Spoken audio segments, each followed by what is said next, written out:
नमस्ते दोस्तों, आप लोग कैसे हैं। आशा करता हूं दोस्तों आप लोग बहुत अच्छे होंगे, शानदार होंगे। दोस्तों बिहार विद्यालय सहायक, जिसको आसान भाषा में हम क्लर्क के नाम से भी जान सकते हैं, आपको मैंने बताया था इसका वैकेंसी बहुत जल्द आने वाली है। आखिरकार इसका डिस्ट्रिक्ट वाइज वैकेंसी का डाटा जारी कर दिया गया है। कहने का मतलब क्या है ना, आपका बिहार में टोटल दोस्तों आप देखोगे 38 डिस्ट्रिक्ट है। हर डिस्ट्रिक्ट में कितना कितना आपका वैकेंसी है, इसका जो यह नोटिफिकेशन आ गया, हम आगे आपको नोटिस दिखाने वाले हैं।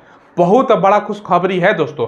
किस आधार पर आपका सिलेक्शन होगा पहले मैं क्लियर कर दूं। अगर आप बस 12वीं पास हैं, आप फॉर्म को अप्लाई कर सकते हो। सिलेक्शन प्रोसेस क्या है, सब कुछ आपको जानकारी इस वीडियो में देखने को मिलेगा। चलिए वीडियो को शुरू करते हैं। सबसे पहले दोस्तों ये जो वैकेंसी आपका निकाला गया है ना, ये बिहार विद्यालय सहायक, जिसको हम क्लर्क के नाम से भी आसान भाषा में समझाने के लिए मैं बता देता हूं, उसकी वैकेंसी है। ये वैकेंसी बिहार में जितना भी उत्क्रमित उच्च जो माध्यमिक विद्यालय है ना, उसमें दोस्तों आप लोगों का जॉब रहेगा। एज अ क्लर्क के तौर पर आप काम करोगे। खुद के डिस्ट्रिक्ट में आपका सुनहरा मौका है, क्योंकि आपका डिस्ट्रिक्ट वाइज वैकेंसी है। टोटल यहाँ पर पोस्ट की अगर हम बात करें तो 6421 आपका पोस्ट है।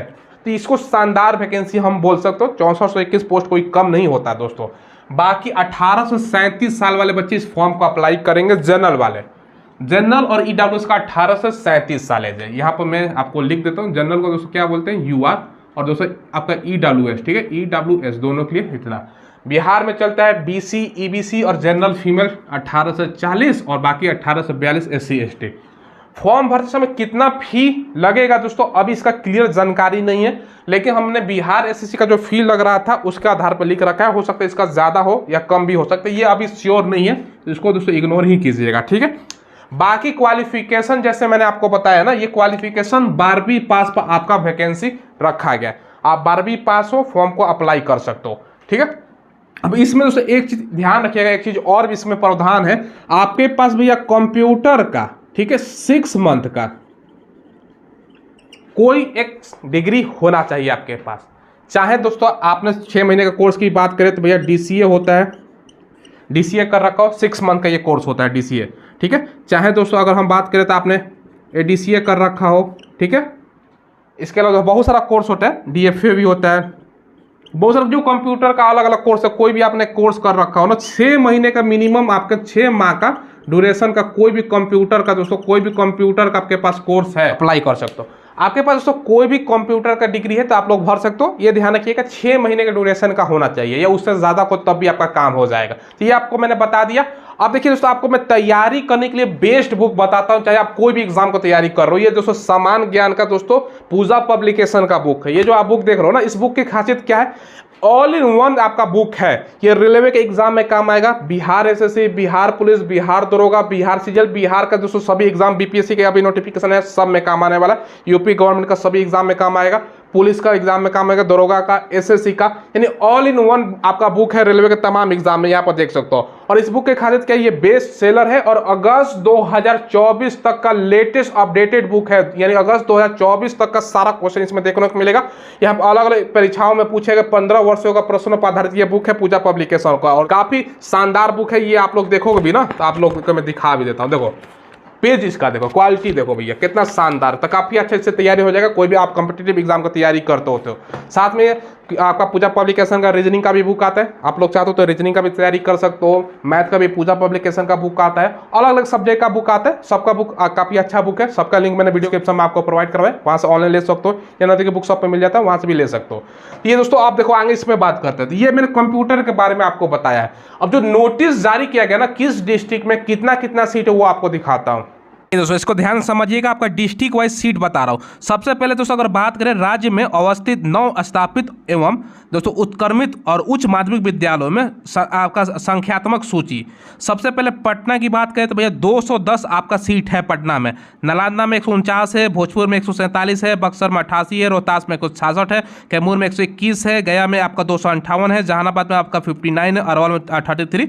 आपका दोस्तों जैसे डिस्ट्रिक्ट बड़ा होता है ना, आबादी के अनुसार भी यहाँ पर दोस्तों सारा कुछ रहता है। रहता है, तो वो भी देखो। जैसे नवादा में 142 हो गया, औरंगाबाद में 140 है, मुजफ्फरपुर में 305 पोस्ट है। आप कमेंट में दोस्तों ये बताइएगा आप कौन सा डिस्ट्रिक्ट से वीडियो देख रहे हो, ठीक है, अगर ये आपका डिस्ट्रिक्ट है तो। इसके अलावा दोस्तों अगर हम बात करें तो ये आपका सीतामढ़ी में 184, सीहोर में 44, वैशाली में आपका 232, पश्चिमी चंपारण और पूर्वी चंपारण में आप 341 है, और पश्चिमी में 277। बाकी दोस्तों अगर बात करें सारण में 240, सिवान में 200 आपका 26, गोपालगंज में 185, दरभंगा में 268, मधुबनी में 296, समस्तीपुर में 318, सहरसा में आपका 121 पोस्ट हो गया, और 144 पोस्ट आपका सुपौल में, मधुपुरा में 131, पूर्णिया में 208, अररिया में 186 और दोस्तों किशनगंज में 117, कटिहार में 202 सीट, भागलपुर में 147। बाकी हर एक डिस्ट्रिक्ट में टेंशन की बात नहीं है। बांका में देखो 130 सीट, मुंगेर में आपका 65, शेखपुरा में आपका 36, बहुत कम क्योंकि छोटा आपका रहता है तो वो छोटा सीट आपका रहेगा। बाकी लखीसराय में 75 हो गया, जमुई में 130 है, खगड़िया में आपका 96 और बेगूसराय में 177। कुल मिलाकर आप लोग देखो 6421 आपका डिस्ट्रिक्ट वाइज। बिहार में टोटल 29 डिस्ट्रिक्ट है, सभी का आपका 6421 आपका पोस्ट निकाला गया। और ये अमित कुमार जो है ये जो सचिव हैं शिक्षा विभाग का। बाकी ये आपका नोटिफिकेशन 23 तारीख को लेटेस्ट है, यहाँ पर आप लोग पढ़ सकते हो। सभी दोस्तों क्या भेजा गया ना, राज्य में दोस्तों आपका 6421 नौ स्थापित उत्क्रमित और उच्च माध्यमिक विद्यालयों में दोस्तों नियत वेतन पर यानी रेगुलर वेतन पर प्रति विद्यालय और विद्यालय सहायक अर्थात दोस्तों कुल 6421 विद्यालय सहायक के पद सृजित करने की स्वीकृति के संबंध में और स्वीकृति मिल गई है दोस्तों। ये सारा कुछ आपको बताया गया है। बाकी पूर्व में विभागीय संकल्प संख्या 1128 दिनांक 21/8/2020 को ही दोस्तों इसके लिए सारा कुछ नियमावली वेतन सारा कुछ प्रोजेक्ट कर दिया गया है कि आपका वो दिखाएंगे हम। जो ये वाला नियमावली आपका है ना दोस्तों, इसमें किस आधार पर सिलेक्शन होगा, कितना सैलरी मिलेगा, हम सारा कुछ आपको डिस्कस करेंगे। पहले ये सारा कुछ आपको नोटिफिकेशन में यहाँ पर देखो आप पढ़ोगे ना तो यहाँ पर ये भी चीज़ें आपको बताई गई हैं, आप लोगों को मैं बता देता हूँ। देखो सबसे पहले दोस्तों आपका जो सैलरी है राज्य के 6421 नौ स्थापित एवं उत्क्रमित उच्च मध्य विद्यालय में प्रति विद्यालय के सहायक से दोस्तों 6421 विद्यालय सहायक का पद है और प्रति महीना देखो कितना मिलेगा, 16,500 रुपये आपका नियत वेतन मानदेय होगा और 500 रुपये दोस्तों देखो यहाँ पर वार्षिक वृद्धि आपका, यानी कहने का मतलब क्या है ना कि 16,500 आपका सैलरी है और जो 500 रुपये आपका वार्षिक जो वेतन वृद्धि ये दोस्तों आपका सृजित किया गया। हर साल आपका 500 इंक्रीमेंट बढ़ेगा, यानी दूसरे साल आपका 17,000 सैलरी होगा, फिर 17,500 होगा, फिर दोस्तों ऐसे ऐसे बढ़ते बढ़ते हर साल 5 साल का इंक्रीमेंट है। तो ये देखिए दोस्तों आपको डिस्ट्रिक्ट वाइज सीट मैंने आपको दिखाया। अब आप लोग हमसे पूछ सकते हो कि सर हम मान के चलो भैया हमारा तो भैया शेखपुरा डिस्ट्रिक्ट है, वैकेंसी कम है, क्या दूसरे डिस्ट्रिक्ट में भर सकते हैं? मुझे लगता है जब फुल ये लोग नोटिस जारी करेंगे ना दोस्तों तो उस टाइम क्लियर होगा। लेकिन मुझे लगता है आपका अपने डिस्ट्रिक्ट में फॉर्म अप्लाई कर सकते हो, क्योंकि जो नियमावली बनी हुई ना वो आगे हम दिखाएंगे, उसमें लिखा हुआ है अपने ही जिले में दोस्तों इसका नियमावली आ गया है, उसके आधार पर सिलेक्शन आपका होगा। तो वो चीज़ें हैं। बाकी अब आप पूछ सकते हो कि सर इसका सिलेक्शन प्रोसेस क्या है भैया, एसपी सिलेक्शन किस आधार पर होगा, इसके रिगार्डिंग दोस्तों आप लोग देखोगे ना एक बहुत पहले नियमावली बनी हुई है। विद्यालय सहायक का जो भी वैकेंसी आएगा वो भी नियमावली में आपको दिखाता हूँ। देखो ये दोस्तों आपका जो पुराना आपका जो आपका नियमावली बना था ना उसमें यहाँ पर देखो विद्यालय सहायक और विद्यालय परिचारी, इसके अलावा और भी जो चतुष्कर्मीय कर्मी है, इसके अलावा दोस्तों इसके अलावा अगर हम बात करें तो आदेशपाल का जो भर्ती है, इस सब के लिए दोस्तों आपको ऑलरेडी बता दिया गया कि इसका नियमावली किस आधार पर सिलेक्शन होगा। हम बात कर रहे हैं दोस्तों विद्यालय सहायक जो अभी वैकेंसी है इसका भी इसमें शामिल है। नीचे आओगे ना तो यहाँ पर आप लोग देखो तमाम आपका सिलेक्शन प्रोसेस का आधार बताया गया। सबसे पहले विद्यालय सहायक जो सीधी भर्ती किया जाएगा ना, ये सबसे पहले देखो भारत का नागरिक वो फॉर्म को अप्लाई कर सकता है। साथ में दोस्तों क्वालिफिकेशन जैसे कि मैंने आपको बोर्ड पर भी डिस्कस कर रखा था, तो मान्यता प्राप्त बोर्ड या काउंसिल से इंटरमीडिएट का भैया आपके पास डिग्री होना चाहिए। अगर आप कोई मदरसा शिक्षा बोर्ड से किया है, मौलवी से वो सब किया है, या दोस्तों आप कमेश्वर सिंह दरभंगा संस्कृत विश्वविद्यालय से आपने कर रखा है, तो ये सब भी दोस्तों मान्यता प्राप्त है। यानी यहाँ पर घर नंबर पॉइंट पढ़िएगा, मान्यता प्राप्त संस्था से कंप्यूटर संचालन में न्यूनतम 6 माह का दोस्तों आपका डिप्लोमा का अर्हता आवश्यक होगा। यानी अब आप लोग पूछोगे कि सर सिलेक्शन किस आधार पर होगा, सिलेक्शन मतलब हम मतलब एग्जाम होगा कि नहीं होगा, ये सब कुछ बता रहे हैं। देखो सबसे पहले दोस्तों यहाँ पर आप लोग पढ़ोगे, यहाँ पर आपका जो नियोजित पैनल के आधार पर दोस्तों आपका यहाँ पर दिया गया है कि मेगा अंक प्राप्त आपका अवरोही क्रम के अनुसार होगा। मैट्रिक के परीक्षा में कुल प्राप्तांक का दोस्तों यहाँ पर प्रतिशत से संबंधित मेगा अंक का होगा।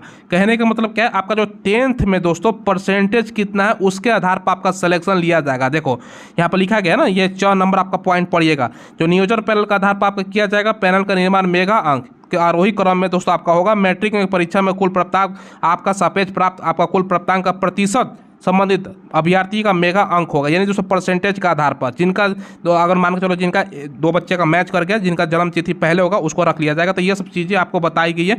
एग्जाम होता तो बहुत अच्छा होता, लेकिन ये सब है तो मैंने आपको दिखा दिया नियम वाली। ठीक है, देखिए दोस्तों मैंने आपको दिखा दिया। अब देखो तो सबसे पहले सैलरी भी डिस्कस कर लिया, नियमावली में मैंने दिखा दिया। अब क्या दिया गया है, 10th का भैया परसेंटेज के आधार पर आप लोगों का सिलेक्शन ये लोग बात कर रहे हैं।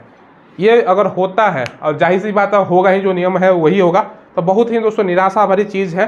वैकेंसी शानदार है, लेकिन भैया परसेंटेज पर कर देगा ना तो जीडीएस वाला हाल हो गया इसमें, समझ लो वो चीज़ें हैं। तो बाकी हालांकि कोई इतना कोई बच्चा हमसे कमेंट में, कुछ बच्चों को हम देखते हैं कि कहते हैं भैया कोई का जॉब तो हो रहा है ना, जॉब हो रहा है, सभी को समान मौका मिले, एग्जाम का आधार पर लो ना, तो वो अच्छा रहता है। आप लोग कमेंट में बताइए आप सहमत है कि नहीं। तो ये दोस्तों आपको बताया, और जो सैलरी मैंने बताया 16,500 रुपये दोस्तों आपका पर मंथ का सैलरी है। 500 रुपये दोस्तों हर साल आपका इंक्रीमेंट होगा, यानी जो सेकेंड ईयर आपका सैलरी होगा 17,000 हो जाएगा। फिर देखो आपका थर्ड ईयर आपका 17.5 हज़ार, फिर आपका 18,000, फोर्थ 500, कोई ज़्यादा थोड़ी बढ़ा रहा है। ये अपने डिस्ट्रिक्ट में करोगे ये एक अच्छा चीज़ है, तो ठीक ठाक आपका रहेगा। तो ये दोस्तों सारा जानकारी मैंने आपको प्रोवाइड करवा दिया। अभी बिहार में और भी बहुत सारा वैकेंसी आपको देखोगे आने वाले समय में, जिसका जानकारी बच्चों को नहीं वो भी वैकेंसी आएगा। हमने इस पर पहले भी वीडियो बनाया था कि भैया वैकेंसी आ रही है। अब आप लोग पूछोगे सर अप्लाई कब से होगा, सबसे बड़ा तो सवाल ये है कि अप्लाई कब से होगा। वो देखो अप्लाई कब से हो सकता है, एक्सपेक्टेड डेट बता रहा हूँ, फटाफट इसका काम हो रहा है दोस्तों। डिस्ट्रिक्ट वाइज इसका आ गया, एक सप्ताह के अंदर डिस्ट्रिक्ट वाइज सारा कुछ बता दिया। मुझे लगता है विदिन 1 मंथ ये वैकेंसी आप लोगों के लिए आने वाला है, आपका मतलब जारी किया जाएगा फुल नोटिफिकेशन के साथ। अभी सितंबर समाप्ति है, समझ लो दोस्तों। ये दोस्तों आपका अक्टूबर ज़्यादा से ज़्यादा होगा तो नवंबर में आपको नोटिस देखने को मिल जाएगा। ये फाइनल है, मतलब ऐसा कुछ है नहीं, पेपर वगैरह सब जगह ऑलरेडी भी आया था दोस्तों। अक्टूबर में नोटिफिकेशन ये लोग दे देंगे, ज़्यादा चांस अक्टूबर में नहीं होता तो 1 नवंबर मान के चलो, बस आप लोग तैयार हो जाओ। क्योंकि डिस्ट्रिक्ट वाइज सारा कुछ बजट वगैरह जो भी चीज़ें था आपका सब तो आ ही गया, कुछ है नहीं, बस नोटिफिकेशन जारी करना है। ऑलरेडी नियमावली बनी हुई है, कुछ सिलेबस वगैरह इनको बनाने की जरूरत है नहीं, क्योंकि एग्जाम है नहीं, परसेंटेज पर सिलेक्शन। बस ये इनको बनाना क्या है, ऑनलाइन फॉर्म भरने का एक पोर्टल बनाना है, बस हो गया खत्म। यही चीज़ें हैं, ये सब मैंने आपको बता दी। कोई सवाल कोई डाउट तो कमेंट के माध्यम से आप लोग पूछ लीजिएगा। और आपसे एक रिक्वेस्ट है, आप चैनल को जरूर सब्सक्राइब कीजिएगा। हम जो लेटेस्ट गवर्नमेंट जॉब आती है उसका इन्फॉर्मेशन आपको प्रोवाइड करवाते हैं। और वीडियो के डिस्क्रिप्शन में सुनिए आपको मिलेगा टेलीग्राम का लिंक, उसको ज्वाइन कीजिए। डेली क्विज, ऑफलाइन वैकेंसी की जानकारी और ये सारा जो आपका नोटिफिकेशन है ना वहाँ पर प्रोवाइड करवाता हूँ, ताकि बच्चों को अगर पढ़ने में जानकारी कोई भी चाहिए तो नोटिफिकेशन से भी आप लोग पढ़ सकते हो। ठीक है, धन्यवाद।